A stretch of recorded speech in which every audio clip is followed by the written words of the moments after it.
Looking for a fast-charging, ultra-responsive stylus for your iPad? Meet the 2X Fast Charge Active Stylus Pen, designed for 2018 to 2025 Apple iPads. Take your creativity and productivity to the next level. Click the link in the video description to shop now on Amazon. Welcome to Screen Sirens, where we dive into the fascinating stories of Hollywood's golden age. Today, we're uncovering the shocking secrets behind John Wayne and Jennifer O'Neill's iconic film Rio Lobo. It all started with director Howard Hawks, who was known for his tough exterior but had a reputation for being ruthless on set. In fact, he famously punched leading lady Jennifer O'Neill in the stomach when she first met him to discuss her role as Shasta. This physical altercation left O'Neill in pain and changed her perception of working with Hawks. Hawks allegedly instructed O'Neill to roughen up her voice by screaming at trees in the woods to prepare for her part. However, many have questioned whether this was a legitimate acting technique or just another example of Hawks' volatile behavior.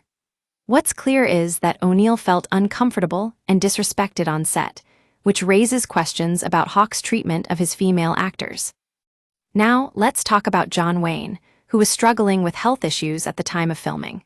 He had a torn shoulder ligament from his previous film The Undefeated, and during Rio Lobo, he relied heavily on his stunt double to get through fight scenes.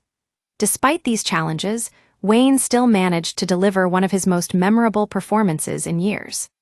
But what about Hawks' claims that John Wayne was too old for the lead role?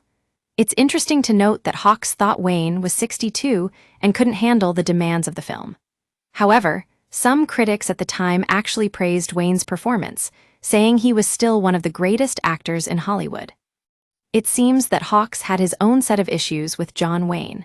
While the actor is known for his tough guy image, there are accounts of him being exhausted on set and struggling to get through certain scenes. In fact, O'Neill has spoken about how Wayne would often collapse from exhaustion during long takes. Despite all these behind-the-scenes challenges, Rio Lobo went on to become a cult classic. It's still remembered for its iconic horse riding sequences and John Wayne's legendary performance as Colt Sevier.